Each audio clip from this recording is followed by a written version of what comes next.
Hey Stampers, this is Kathy from Lady Stamp A Lot.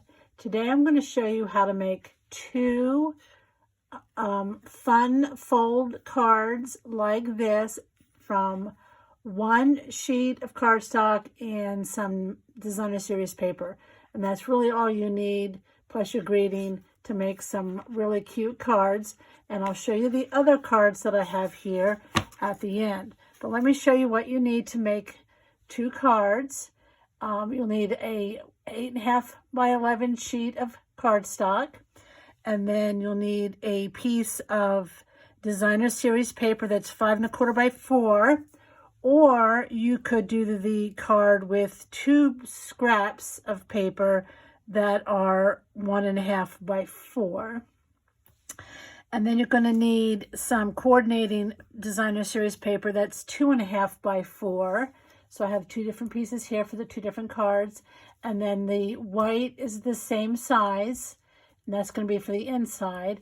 And then for some of my cards, I used the Stitched So Sweetly, the second scallop rectangle to make a little mat. And then this little piece here is 7/8 by 1 7/8 for the greeting. But that's, you could do whatever kind of greeting and mat that you wanted for your cards. So let me show you how easy this is to do. So we're going to bring in the paper trimmer, and we're going to start by cutting the paper in half. So this is the 11-inch side is at the bottom, and so I'm going to cut it at 5 1/2. So I'm cutting the paper in half, and then I'm going to take one of those pieces and cut it in half this way, which is going to be 4 1/4. So this is going to be the base for 2 cards. All right, then you're going to take the other piece and we're going to cut this at, so I have this is 5 1/2 now at the bottom, and I'm going to cut that at 2, well, I'm going to score it first, which makes it easier. So I'm going to turn it here and score it at 4 1/4. Okay, so that's sort of just like a regular card would be, 8 1/2 here, and I scored it at 4 1/4. But now I'm going to turn it and cut it at 2 3/4. I'm going to cut that in half. All right, so now we have 2 pieces, and they're already scored, and that's going to be for that fun fold flap. Now, that's all you have to do for cutting.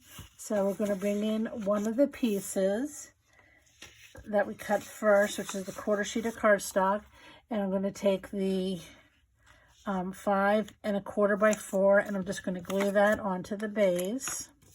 Of course, you can use whatever adhesive you like to do this with. I just going to use my Jumbo Liquid. Okay, and then we're going to take the piece that we scored and cut at 2 3/4, and we're going to glue one of the pieces onto that top of that flap,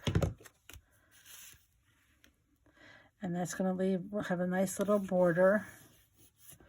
Okay, now when you have this big piece like this, you can lay this, I was doing it in the center, but you could also do it off center if you want, which I think I'll do that on this card. And because this has a pattern, I can just kind of follow the pattern of the dots here to get it straight. Otherwise, you could use your grid paper, or just make sure the top of your fold, make sure your folded part is at the top, and we want that flush with the top of your card. Okay, so I'm going to just put that off to the side like that. And then this opens up, and you wouldn't really have to, but you could add a layer of white in there for your stamped greeting or your handwritten greeting.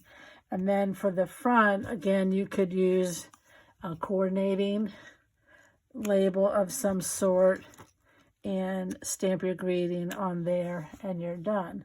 So that's one of them. Now let me just show you how to do it with the strips. So here is the other piece. Now if you don't want to waste the whole piece because you're covering that up, you can use smaller pieces, or if you don't have a big piece, this would work with smaller pieces. So I find that 1.5 is nice, but you could probably also get away with 1 1/4. That way this part is sort of tucked underneath the flap part. It makes it look nice instead of just buttoning it up flush. So I just put those on the ends, and then because there's no, let's do our paper here in the middle. This is from Flowering Fields Designer Series paper, which is in the 2022 January to June mini catalog. It's just a beautiful pack of paper, and you just make gorgeous cards just with the paper. Now, because there's no Designer Series paper here in the middle, this is one that you would want to have in the middle, and you can see that what I'm saying is this overlaps so that it makes it look like there's a big sheet underneath it, and you could probably get away with a little less than 1.5 if you're really just going to be using scraps. So let's just go ahead and glue this down. And I'm not one to really care if it's exactly in the middle, but you could easily measure it. I think it's like 1 1/4. And again, then you could take your whatever you want to use for your mat and your greetings and add it there. How easy was that? One piece of paper, one piece of cardstock, some Designer Series paper, and some scraps. Now let me show you the other ones. You already saw this one. This is one that's using Mango Melody cardstock. It's, again, the Flowering Fields paper. I just added a little piece in there to make it nice, and I did add some ribbon around that just to make it a little bit more nice, or add a little something to it. This one, very simple. I just did a straight greeting with a straight rectangle mat, nothing really fancy. And then here's one where I used the scallop punch. Again, this is all from the Flowering Fields. This one was actually a mistake because I wanted to use the flower paper here in the middle, but I think that actually looks really pretty that way with the flower on the outside and that the back of the paper there. And then here's one from a retired set of paper that I just want to show you that you can use any kind of paper to make a really cute card. So there you have it. I hope you will give this a try. Thanks for stopping by.